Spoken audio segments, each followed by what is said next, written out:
विषय आपका सांख्यिकी, स्टैटिस्टिक, चैप्टर 2, सूचना का प्रस्तुतिकरण। मैं आपकी टीचर योगी स्नेहलता। हमने स्तंभ आकृति के बारे में पढ़ा कि किस तरीके से आकृतियाँ, अब हम आकृतियों को ग्राफिक तौर पे यानी कि उनके आलेख बनाकर देखते हैं, चित्र बनाकर देखते हैं कि वो किस तरीके से होंगे। सवाल के साथ लेते हैं हम। पहला है,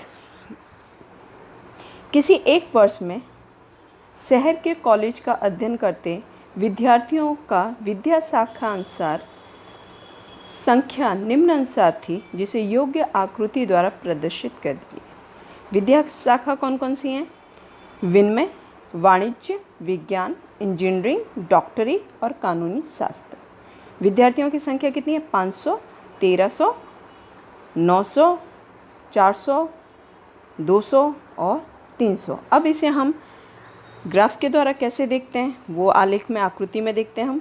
आकृति में एक्स अक्ष और वाई अक्ष, हम यहाँ पे, ये हमारा वाई अक्ष है और ये हमारा एक्स अक्ष है, और यहाँ पे विद्यार्थियों की संख्या दी है। ठीक है, यहाँ पे विद्यार्थियों की संख्या है। सबसे छोटी संख्या कौन सी है? यहाँ पे देखिए, सबसे छोटी संख्या कितनी है? 200।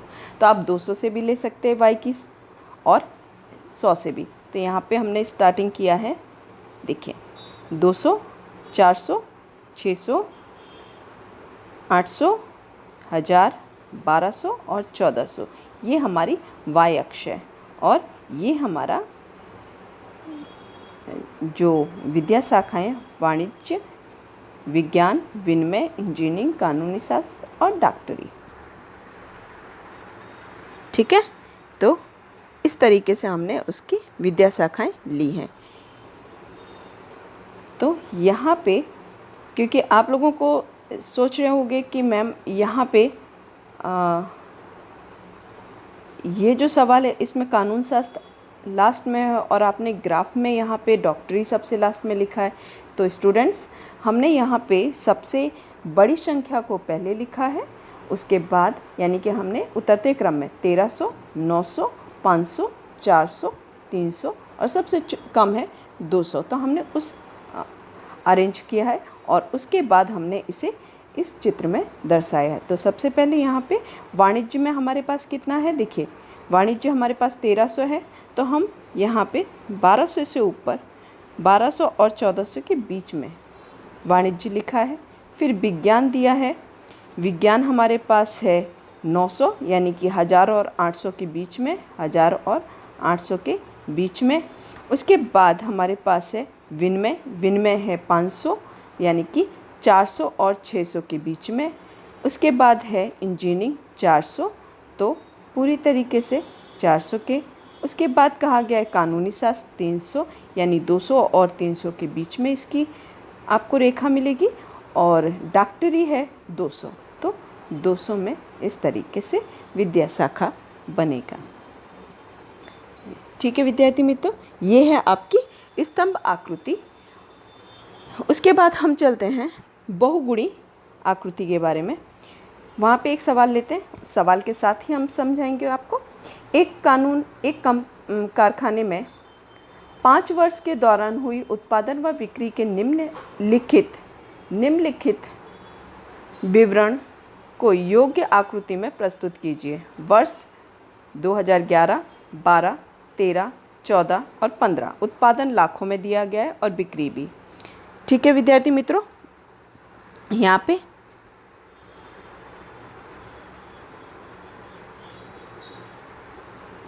तो यहाँ पे हम अलग अलग लेंगे। यहाँ पे उत्पादन है 120, 150, 130, 140, 160 और बिक्री 140, 145, 140, 160 और 150।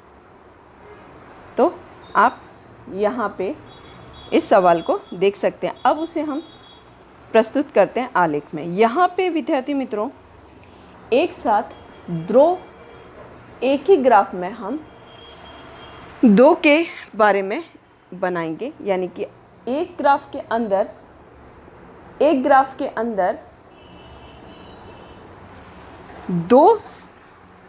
गुणों के बारे में या दो वस्तुओं के योग के बारे में, यानी कि उत्पादन और बिक्री, हम दोनों का समावेश एक साथ करेंगे, जिससे हमें तुलना करने में भी आसानी रहेगी, यानी कि सरलता रहेगी, और हम जान सकते हैं कि उत्पादन के अनुसार बिक्री कितनी हुई है और किस हिसाब से। यहाँ पे मैंने अलग अलग रंग के द्वारा दर्शाया है।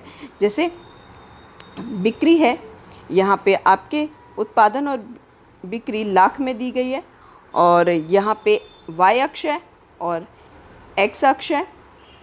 यहाँ पे 1 2 3 4 5 लिखा है, ईयर है, यानी कि 2011, 2012, 2013, 2014 और 2015। यहाँ पे 2011,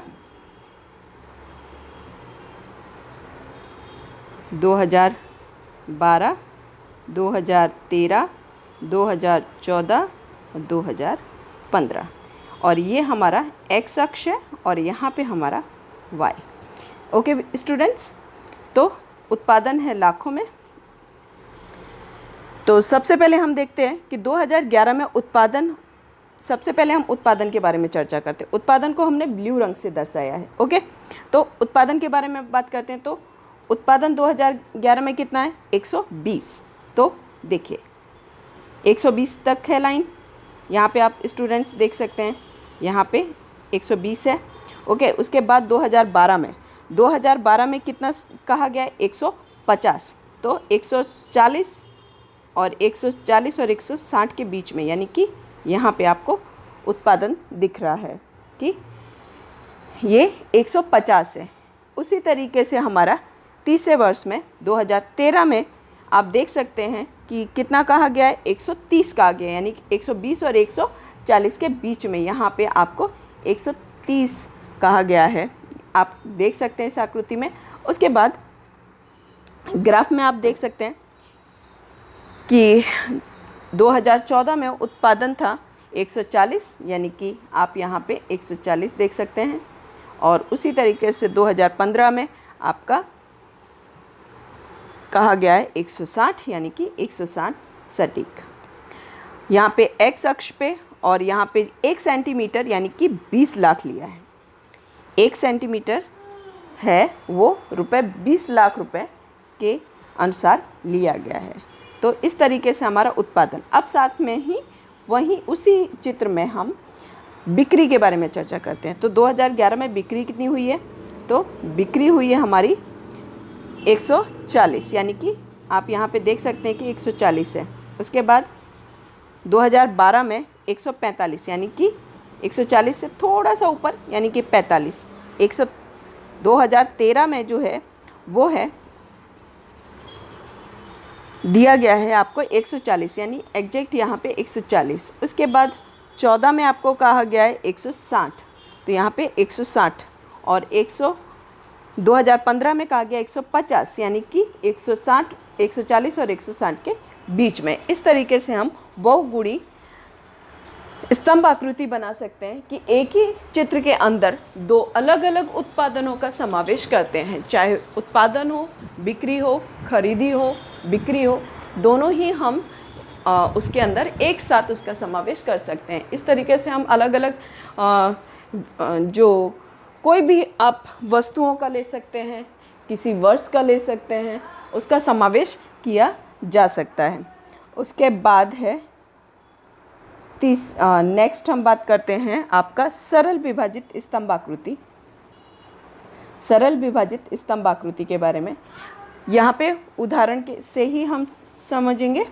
यहाँ पे एक ही साथ इस सरल विभाजित स्तंभाकृति में एक ही साथ विविध स्थान, विविध वस्तुओं, विविध समय काल हेतु सूचनाओं की परस्पर संबंधित उप सूचनाओं को आकृति में प्रदर्शित किया जाता है, जिसे हम सरल विभाजित स्तंभ आकृति कहते हैं। जैसे एक एग्जाम्पल के तौर पे मैं आपको इसमें समझाऊंगी। जैसे हमें पता है कि मंथली हमारी इनकम माना कि 20,000 है। 20,000 में हमारे महीने के बड़े खर्चे हम एक ले सकते हैं, जैसे कि हमें स्कूल का फीस है, भाड़ा है, बिजली है, हमारे भोजन का है, हमारा ईंधन का है। हम इसमें जितने खर्चा होते हैं हम उस खर्चों को उसमें से माइनस करते जाते हैं। माइनस करने के बाद जो बाकी बचा वो अन्य खर्च के लिए हम रख देते हैं। इस तरीके से ही यहाँ पे अलग अलग खर्चों का समावेश हम एक ही आकृति के द्वारा प्रदर्शित करेंगे। जैसे यहाँ पे कहा गया है कि एक शहर में रहने वाले दो परिवारों का जो पारिवारिक जो सूचनाएं निम्नानुसार दी गई उसे आकृति में प्रदर्शित करिए। यानी कि मासिक खर्च है भोजन, कपड़ा, शिक्षण, ईंधन, भाड़ा, अन्य खर्च और कुल मासिक खर्च यहाँ पे दिया गया है। दो परिवारों के मासिक खर्च की सूचनाएं निम्नानुसार दी गई है। ए में है 8,100, 2,700, 2,880, 1,800, 1,620 और 900 और कुल है 18,000। परिवार बी में 7,000, 2,000, 2,000, 3,000, 4,000, 2,000 और 20,000। ये सवाल है। अब हम इसको सॉल्व करते हैं। पहले तो जैसे मैंने अभी कहा कि किसी भी, जैसे मैंने अभी एक एग्जांपल दिया कि एक खर्च को हम कैसे, जैसे यहाँ पे हमें पता था भोजन, कपड़ा, वितरण, शिक्षण, ईंधन और अन्य खर्च है। कुल खर्च कितना हमारा हुआ 18,000। अब 18,000 में से हमें पता है कि 8,100, सबसे पहले हम परिवार ए के बारे में चर्चा करेंगे। 18,000 दैट मीन्स 18,000 जो है वो हमारे भोजन के लिए जा रहा है। दैट मीन्स 8,100 जो है वो हमारा मंथली खर्च है। और 18,000 में से मैं अगर 8,100 माइनस करते हैं तो 9,900 हमारे पास रेस्ट ऑफ बाकी बचेगा। यानी कि उतना बाकी बचेगा निकलने के बाद, तो हम उसको दोबारा से यूज़ कर सकते हैं अन्य खर्चों के लिए। दैट मीन्स कपड़े के लिए, कपड़े का कितना है 2,700 यानी कि 2,700 रुपये। अगर 9,900 में से 2,700 रुपये हम माइनस कर देते हैं तो हमारे पास बाकी बचेगा 7,200, यानी कि वो हमारा दूसरे खर्चों के लिए। शिक्षण के लिए हमारे कितना 8,880, 2,880 माइनस करेंगे 7,200 में से तो 4,320, दैट मीन्स 4,320 रुपये बाकी बचेगा। और उसमें से हम माइनस करेंगे 1,800, क्योंकि वो हमारा जितना लास्ट में बाकी बच रहा है, स्टूडेंट्स केयरफुल कि लास्ट में जो बाकी बचा है वो हमारी टोटल अमाउंट का जो बाकी अमाउंट है वो बच रहा है, उसमें से हम माइनस करेंगे। दैट मीन्स 4,220 हमारा बाकी बचा हुआ है, उसमें से हम 1,800 माइनस करेंगे। दैट मीन्स बाकी कितना बचेगा 2,520, वो आपका बाकी बचेगा। अब उसमें से भी आपको रेंट देना है, दैट मीन्स भाड़ा देना है, वो कितना होगा 1,620 और माइनस करेंगे तो हमारे पास बाकी बचेगा 900 जो अन्य खर्च के द्वारा है। दैट मीन्स हमारा 900 रुपये अन्य खर्च टोटल हुआ। उसी तरीके से हम परिवार बी में भी जाते हैं। परिवार बी का हमारा टोटल खर्च कितना था वो 20,000 है। 20,000 में से कपड़े का पहला है भोजन, तो उसमें भोजन का हमारा 7,000 है, यानी कि 7,000 माइनस करेंगे 20,000 में से 7,000 तो 13,000 बाकी बचेगा, यानी कि 13,000। अब 13,000 बाकी बचा, उसमें से हम कपड़े का भी माइनस करेंगे तो वो कितना होगा 2,000 माइनस करेंगे, यानी कि हमारे पास बाकी रकम कितनी बची 11,000। That means rest of amount कितना हुआ 11,000। 11,000 में से अगर मैं शिक्षण के लिए 2,000 माइनस करती तो हमारे पास लास्ट में 9,000 बाकी बचेगा। अब 9,000 में से मुझे ईंधन का देना है, दैट मीन्स 3,000, तो रेस्ट ऑफ अमाउंट कितना हमारे पास बचेगा 6,000। 6,000 में से अब हम रेंट यानी कि भाड़ा का देंगे 4,000। रेस्ट ऑफ अमाउंट कितना बचेगा हमारे पास 2,000। दैट मीन्स अन्य का जो खर्चा होगा वो हमारा 2,000 बाकी बचेगा। यानी कि इस तरीके से हमारे पास जो है, अब हम जब ग्राफ बनाएंगे या आकृति बनाएंगे, डायग्राम बनाएंगे, तो उसमें हमें किस अमाउंट का ज़्यादा उपयोग करना है। आप स्टूडेंट्स रिमेंबर दिस थिंग कि हमें सिर्फ इस अमाउंट को ही ध्यान में रखना है। You don't use the other amount. आपको इस अमाउंट को खास ध्यान में रख के आपको बनाना रहेगा। जब आप ग्राफ बना रहे हैं तो आपको सिर्फ ये अमाउंट देखना है, ठीक है। आपको ये वाली अमाउंट बिल्कुल भी रिमेंबर नहीं रखनी है जो आपके सवाल के अंदर अभी दी गई है। चलिए अब हम इसको ग्राफ में देखते हैं। ओके, ग्राफ हमारा यहाँ पे आता है, तो यहाँ पे हमने सभी जो थिंग्स दिए गए हैं उन सभी के लिए हमने अलग अलग कलर का यूज़ किया है। जैसे भोजन है उसके लिए ब्लू, रेड, कपड़े के लिए, शिक्षण के लिए हमने थोड़ा सा ऑरेंज कलर है, ईंधन के लिए ब्लू, भाड़े के लिए हमारा थोड़ा डार्क ब्लू है और अन्न हमारा चॉकलेट कलर है, दैट मीन्स ग्रे कलर। और जो हमारा यहाँ पे एक्स और वाई लिया है वहाँ पे हमने परिवार ए और बी आप लोग देख सकते हैं। देन आफ्टर हमने यूज़ किया है यहाँ पे जो उसका डिफरेंस हमारा टोटल अमाउंट कितना आया है, ए का 18,000 यानी कि 18,000 है। ओके, तो हम यहाँ पे 18,000 में से यहाँ पे देखिए 18,000 है तो हमने 25 तक लिया है, 25 तक लिया है और उसके द्वारा हम उसको शो करेंगे कि कितना है। ठीक है, तो सबसे पहले हमें पता है कि 18,000 है यानी कि 20,000 से नीचे हमारा टोटल का हम यहाँ पे इस तरीके से यहाँ तक का हमने बताया हुआ है कि ये हम सबसे पहले परिवार एक के बारे में ही बात करते हैं। यहाँ पे सबसे पहले है 9,900 यानी 9,900 हमारा फर्स्ट है, दैट मीन्स हमारा दिया गया है भोजन के लिए। तो हम यहाँ पे एक लाइन आपको थोड़ी सी नीचे है वो आप देख सकते हैं, 10,000 से नीचे है।